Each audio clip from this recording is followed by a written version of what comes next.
Attack in Strasbourg. The European Parliament backs a special committee's report on terrorism. A strong message to Russia. A jailed Ukrainian filmmaker gets the Sakharov Prize for freedom of thought. Brexit. What next? Cyprus. Its dispute with Turkey and the future of Europe. And the EU-Japan trade accord, Europe's biggest yet. We begin with a push for tougher anti-terror tactics. Parliament approved a report that calls for security services to work more closely and urges member states to step up information sharing to fight the bad guys before they strike again. It came the same week as a terror attack on the Strasbourg Christmas market. The report by the Special Committee on Terrorism aims to give European law enforcement more tools to track down terrorists and those supporting them. The EPP Group's Monika Hohlmeier co-wrote the report. The attack of Strasbourg made very clear that attacks can happen every day and that the European Parliament must stand behind the police, the security institutions, our judges, our justice systems, our border guards, that we have to give them the instrument, the staff and the money so that they really can fulfill their work, that we are closing all the gaps that terrorists are misusing to undermine our societies and to create really fear in our societies. It also focuses on fighting radicalisation and providing more help to victims of terror. Victims should have an own status. They must receive funding and financial support. They have to receive medical, psychological support. And at the end, they should be part of the judicial procedures. Next, the European Parliament awarded the Sakharov Prize for freedom of thought to jailed filmmaker Oleg Sentsov. But it is a message about all 70 Ukrainian political prisoners Russia is holding. Free them. Oleg Sentsov was detained in Crimea in 2014, tried and sentenced to 20 years on charges of plotting terrorist acts against Russian rule there. Sentsov, director of the video gaming drama Gamer, has opposed Crimea's annexation. Representatives came to Strasbourg to speak for Sentsov. His colleague Eduard Kukan is director of the film The Trial, about Sentsov's ordeal.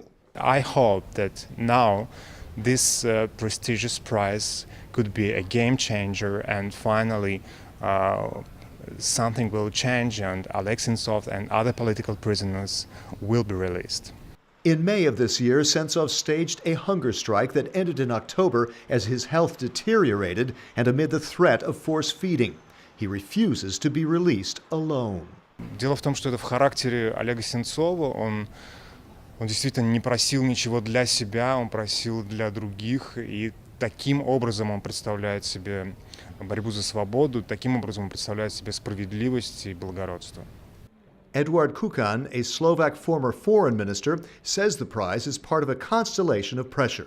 If the pressure is really huge, and if the pressure is universal, it's coming from all sides, then some kind of solution could be found. That's why it's important to continue to remind Russians to fight for Oleg Sentsov, to speak about him, because it all has impact on the Russian government. Next, Brexit and the European Parliament's reaction after UK Prime Minister Theresa May opted to postpone a vote in her parliament on the deal to quit the EU. The Prime Minister made her decision as she faced likely defeat in such a vote. EPP Group Chairman Manfred says the group backs the EU position not to renegotiate. That there is no chance to reopen the treaty which is on the table.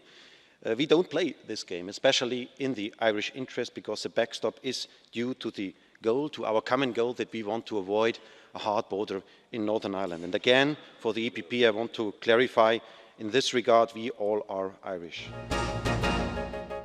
We turn to another debate on the future of Europe. This time, it's with the President of the Republic of Cyprus, Nicos Anastasiades, including a message of hope for his divided island. Γι' αυτό και στηρίζουμε με κάθε τρόπο τις προσπάθειες του Γενικού Γραμματέα των Ηνωμένων Εθνών και της ειδικής του απεσταλμένης, με την ελπίδα πως πολύ σύντομα θα δημιουργηθούν εκείνες οι συνθήκες που θα μας επιτρέψουν να επανέλθουμε στην τράπεζα των διαπραγματεύσεων, στην τράπεζα ενός συμφωνημένου πλαισίου και τον υποδιαμόρφωση όρων αναφοράς με στόχο την συνολική λύση και την επανένωση της πατρίδας.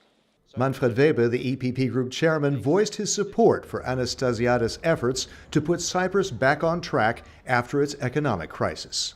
Many big member states should take Cyprus as an example for the determination and for the courage you had and you showed. And the people of Cyprus have to know Europe is your safe home. Europe will stand beside you. Thank you so much.